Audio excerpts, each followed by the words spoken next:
বসবাসের অনুপযোগী হয়ে পড়েছে লালমনিরহাটে রেলওয়ের 100 বছরের পুরনো 700 আবাসিক ভবন। বেদখল হয়ে যাওয়া ঝুঁকিপূর্ণ ভবনগুলোতে দিন-রাত বসে মাদক সেবীদের আড্ডা, চলে অনৈতিক কাজ। অভিযোগ রয়েছে এক শ্রেণীর অসাধু কর্মকর্তা ও প্রভাবশালীদের যোগসাজশে কিছু ভবনে আস্তানা গেড়েছে বহিরাগতরা। লালমনিরহাট প্রতিনিধি নুরুল ফেরদৌসের পাঠানো তথ্য ছবিতে ডেস্ক রিপোর্ট। লালমনিরহাট শহরে রেল বিভাগের 100 বছরের পুরনো জরাজীর্ণ ঝুঁকিপূর্ণ ভবন ও কোয়ার্টার। চুরি হয়ে গেছে দরজা জানালা, ফাটল ধরা ভবনে জন্মেছে আগাছা, পরিণত হয়েছে মাদকসেবীদের আস্তানায়। রাতে এর পাশ দিয়ে চলাফেরা করতে ভয় পান সাধারণ মানুষ। 1930 সালে তৈরি রেলের প্রায় 900 আবাসিক কোয়ার্টারের 700-রও বেশি আজ বসবাসের অযোগ্য। অভিযোগ রয়েছে এক শ্রেণীর অসাধু কর্মকর্তা ও স্থানীয় প্রভাবশালীদের যোগসাজশে মাসিক ভাড়ার বিনিময়ে বহিরাগতরা এখানে আস্তানা গেড়েছে। জরাজীর্ণ ভবনে জীবনের ঝুঁকি নিয়ে বসবাস করছেন অনেকে। ভাঙাচুরা, তারপরও থাকা লাগতেছে, কারণ আমাদের বাড়ি ঘরদের কিছু নেই, আমাদের স্বামীরও ঠিকমতো কর্ম নাই, এর জন্য থাকি এখানে। খুব ঝুঁকিপূর্ণভাবে থাকি, বৃষ্টির দিনে থাকা যায় না, সারাক্ষণ পানি পড়ে, তারপরে ছাদের উপর ভাঙা।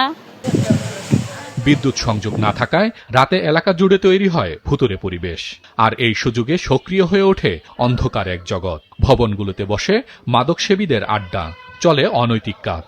কিছুদিন আগে লোক ছিল, লোক চলে যাওয়ার পর এই ভবনটি এখন মাদক দিয়ে আসক্ত ভরপুর হয়ে গেছে।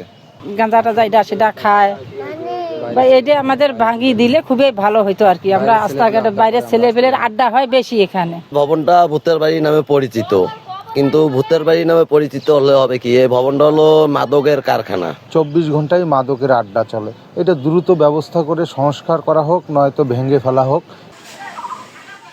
দ্রুত এসব ভবন সংস্কার অথবা ভেঙে ফেলার দাবি জানিয়েছেন স্থানীয়রা। পরিত্যক্ত ভবনগুলো হয় মেরামত, না হলে ওগুলো ভেঙে ফেলে, তাহলে ওই যারা নেশাগ্রস্ত কিংবা যারা ওই ভবনগুলোতে থাকে তারা থাকতে পারবে না। অফিসারদের অবগতি করা হয়েছে, কিন্তু তারা কোনো পদক্ষেপ নেয় নাই। এখন তো জরাজীর্ণ, দরজা জানালা সব চোরে নিয়ে গেছে, ইটগুলো সব প্রতিদিন নিয়ে যাচ্ছে।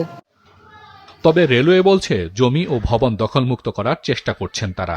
ভবন মেরামতের জন্য ঊর্ধ্বতন কর্তৃপক্ষকে জানানো হয়েছে।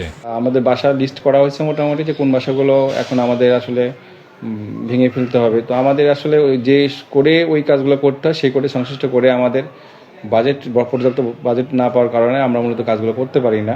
আমরা ঊর্ধ্বতন কর্তৃপক্ষের সাথে আলোচনা করতেছি এটা, বা করে যাব। স্যারদের যদি এই ব্যাপারে সিদ্ধান্ত পাইলে আমরা চেষ্টা করব যে এগুলো ভেঙে ফেলে দিয়ে নতুন করে কিছু বিল্ডিং করার জন্য। রেল কর্তৃপক্ষ জানায় এসব ভবনের মধ্যে বরাদ্দ দেয়া হয়েছে 343টি, আর অবৈধ দখলদার 436টি। খালি পড়ে আছে 44টি, আর পরিত্যক্ত 56টি ভবন। স্থানীয়দের অভিযোগ, ঝুঁকিপূর্ণ হলেও পরিত্যক্ত ঘোষণা করা হয়নি অনেক ভবন, আর পরিত্যক্তগুলোর উপর সঠিক নজরদারি নেই কর্তৃপক্ষের। মাছরাঙা নিউজ ডেস্ক।